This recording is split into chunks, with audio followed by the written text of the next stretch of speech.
Hi, good evening. My name is Gwynn Harlowe, and I would like to introduce to you a new web-based evacuation status map that I developed for Santa Cruz County Emergency Management. This system will provide evacuation status in detail.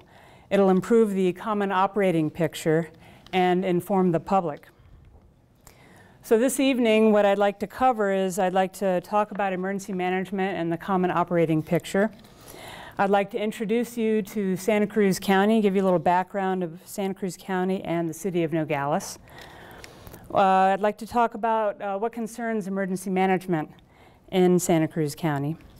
The process I went through for acquiring the data and then importing it into the system. I produced two maps, two web maps, a public web map that's fairly general and a restricted web map that would be used by the emergency management system, and then a few conclusions. So the common operating picture. This is a concept that is part of the National Incident Management System developed by FEMA, whereby everyone should be speaking in common terms. Imagine you get all these various agencies together to respond to an incident. You don't want them speaking in terms that they don't, understand each other. So in the spirit of the common operating picture, I developed this evacuation status map. Santa Cruz County is the smallest county in the state of Arizona with 43,000 people in the population. It's south of Pima County and west of Cochise County. Nogales is the county seat with a population, it sits on the border with Mexico. It's a sister city with Nogales, Sonora. Population is approximately 20,000. That makes 44% of the total population of the county lives in Nogales. So what concerns emergency management in Santa Cruz County? There's generally three major areas of concern. First is wildland fires. This is a picture of the radio fire that was in the Sonoyta area in July of this year. Hazardous material spills. So many of you may or may not know that the Union Pacific Railroad runs directly through downtown Nogales. It brings goods back and forth across the border. The thing that travels south are lots and lots of tanks of sulfuric acid that go to a large mining operation in Mexico. So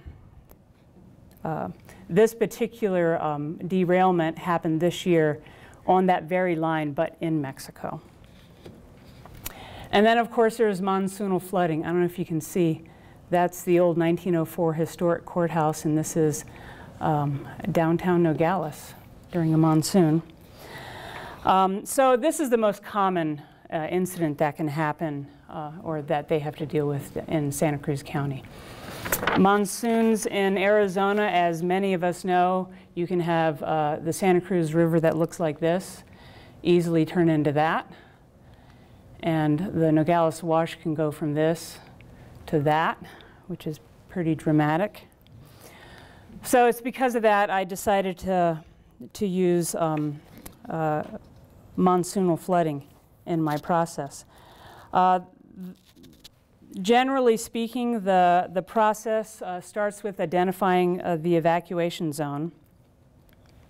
With that information, you can identify the building structures that are affected by this evacuation. And all of that data is imported into and utilized by an evacuation map system. So again, like I said before, I decided to use monsoonal flooding, specifically modeling a 100-year flood event for Ephraim Canyon. I chose Ephraim Canyon Wash because this year we had several flood events that affected Ephraim Canyon. This one happened to be in the news. This is the international border fence.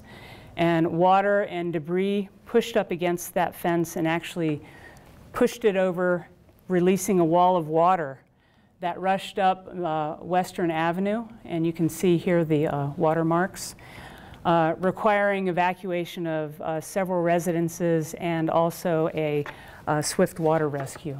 of a family stuck in a car.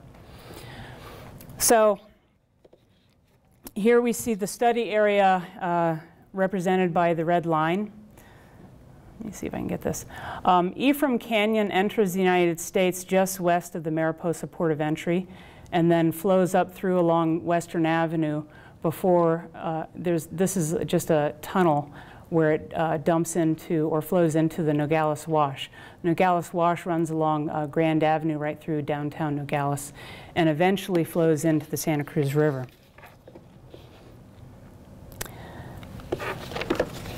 So I used a tool put out by FEMA called HasUs. This is a tool used for emergency response planning.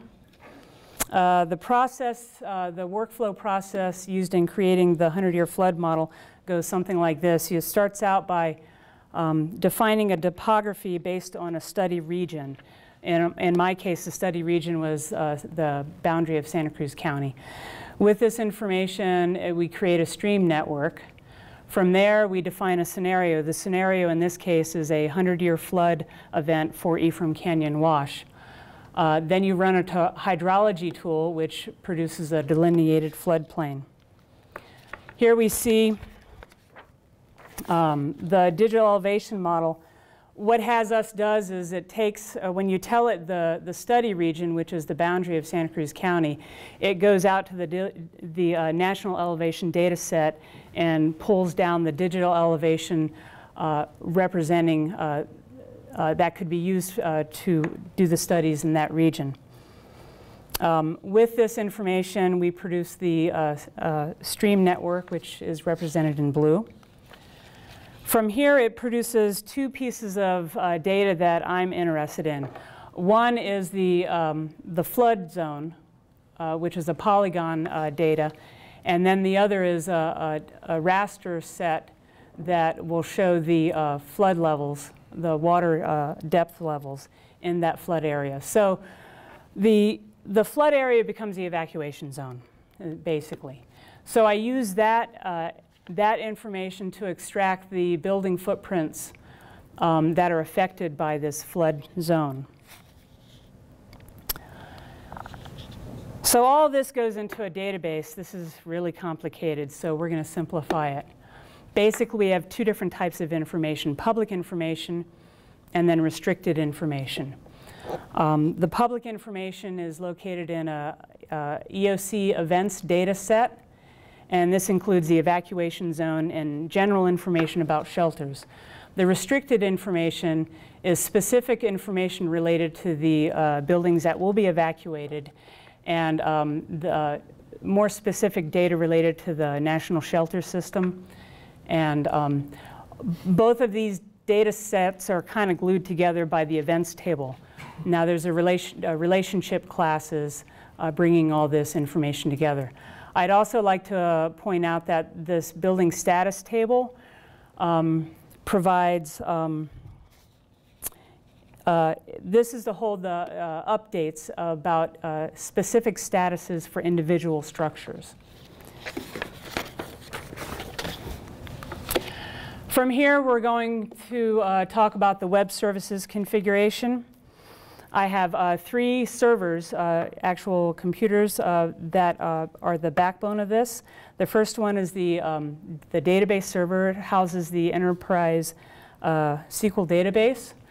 We have an ARC server, and the map services from the database are published to the ARC server. From here, we have a web server. I configured a web connector to allow the web server access to the map services that are running on the ARC server. Now this web server is in the DMZ. So what does this mean? This means this is kind of the perimeter network that is the buffer between the internet and the ARC server. So what this means for us is that people on the internet aren't allowed to access this directly. They have to go through the web server. The web pages are produced using HTML5 and cascading style sheets. I also utilize the ArcGIS API for JavaScript, which I downloaded and installed directly on my web server. The Microsoft Active Directory handles the authentication, and I purchased a SSL certificate from DigiCert to encrypt the communication to the restricted map. Here we see the first map. This is the public map, and oh, I got to speed up. This shows detailed information about the evacuation area. From here, this is a restricted map that's only available to emergency responders and the incident commanders in the EOC, or the Emergency Operations Center. As you zoom in, immediately the incident commander can see the general status of the buildings in the evacuation area. We have clear, green for clear, orange for evacuation in process, and red for unknown. When you click on the structure, you can see the parcel number, the status, and the address. And also down here, this is that building status table that shows specific updates for this building. As the incident commander pans through the map, he can see that, you know, here's an area that might need extra attention and additional resources. Panning through gives everybody that has access to this map all the information they need to see the status update. And these status updates continue throughout the process and are reflected in the map. So our conclusions is this is a tool that can be used by emergency responders to plan and run exercises. It'll increase the efficiency of an evacuation. It provides first responders with access to updated evacuation statuses. And it enables the incident commander to quickly identify areas that require additional resources for the evacuation. So this is kind of what I went through. I talked about emergency management and the common operating picture. Introduced you to Santa Cruz County and the Nogales area. Talked about the concerns of emergency management. Went through my process. Showed you both the public and the restricted web maps, and the conclusions. So I welcome your questions, and thank you for your time.